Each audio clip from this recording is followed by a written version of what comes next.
मी किवळ्याच्या बॉर्डरवरती आहे आणि या ठिकाणी एक कचरा डेपोचा प्लॅन टाकलेला आहे मित्रांनो। त्याचा नकाशा आपल्या हातामध्ये पाठीमागे तुम्हाला कचऱ्याच्या गाड्या जातात येतात आणि ऑलरेडी इथं कचरा सुरूच केलेला आहे यांनी आणि एकंदरीत या शहराचाच कचरा करण्याचा प्लॅन महानगरपालिकेच्या अधिकाऱ्यांच्या डोक्यात आपल्याला दिसतोय। या ठिकाणी मित्रांनो कोणतेही आरक्षण टाकत असताना घेत असताना ताब्यात 75% जमीन ताब्यात असेल तरच ते आरक्षण टाकावं आणि पुढे प्रोसेस करावे असे नियमावली असताना सुद्धा या ठिकाणी संजय कुलकर्णी नावाचा एक भ्रष्ट अधिकारी आहे ज्यांनी 12 कोटी रुपयाच्या याच्यामध्ये हेरफार करून हे अशा प्रकारे चुकीच्या पद्धतीने आरक्षण टाकलेले आणि त्याच्या विरोधात इथले सगळे रहिवासी नागरिक उतरलेले आहेत। याचं कारण असं की इथं 2.5 एकरमध्ये हा कचरा डेपो कचरा संकलन केंद्र किंवा हे सगळं होणार आहे आणि तुम्ही बघू शकता पाठीमागे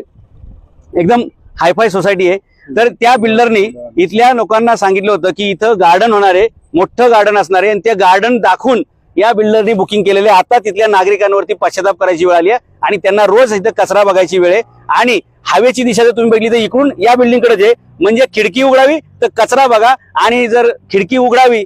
डोळ्यांनी पण कचरा दिसणार आहे, नाकाला पण कचरा दिसणार आहे आणि आयुष्याचा सुद्धा पूर्ण कचरा होईल अशा प्रकारची फसवणूक या पाचच्या बिल्डरनी केलेली आहे इथल्या नागरिकांची आणि इथे कचऱ्याचं हे काम होणार आहे। आता या कचऱ्याच्या डेपोला विरोध असण्याचं दुसरं कारण असं की इथे बाजूला ऑर्डिनन्स फॅक्टरी आहे आणि ऑर्डिनन्स फॅक्टरीनं म्हणजे भारताच्या दारुगोळा कारखान्याने सुद्धा पत्र दिलेलं आहे की आमच्या बाजूला अशा प्रकारचं कोणताही कचऱ्याचा उपक्रम केला तर त्याच्यातून जो काही मिथेन ब्युटेन आणि बाकीचे वायू तयार होतात त्याच्यामुळे इथल्या दारुगोळ्यावरती परिणाम होऊन त्याच्यामध्ये स्फोट होऊ शकतात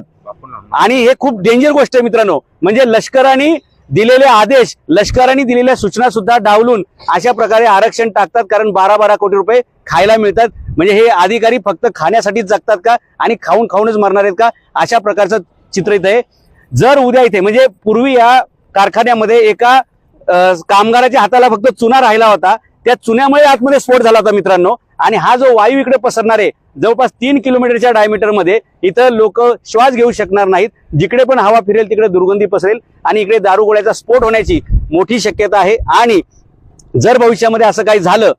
मोशीच्या कचरा डेपोला अनेकदा आग लागल्याचं आपण बघितलेलं आहे, असं जर काही घटना इथं घडली अपघात झाला तर त्याला जबाबदार हे संजय कुलकर्णी पिंपरी चिंचवड महानगरपालिका असणार आहे आणि त्यामुळे या ठिकाणचा हा कचरा डेपो कचरा संकलन केंद्र तातडीनं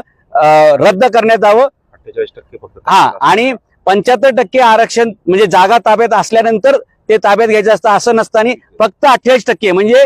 संजय कुलकर्णी हे नियमबाह्य पद्धतीनं काम करतायत फक्त टक्केवारी टेंडर आणि पैसे खाण्यासाठी। याला सुद्धा इथल्या नागरिकांचा विरोध आहे आणि या ठिकाणी गार्डन होतं असं सांगून 5ची बिल्डिंग मधल्या लोकांना फ्लॅट विकल्यात, त्यांची सुद्धा फसवणूक झालेली आहे। लष्कराचे आदेश धाब्यावर बसवलेले आहेत आणि नागरिकांच्या आरोग्यासाठी घातक असा प्रोजेक्ट आहे, त्याला ह्या सगळ्यांचा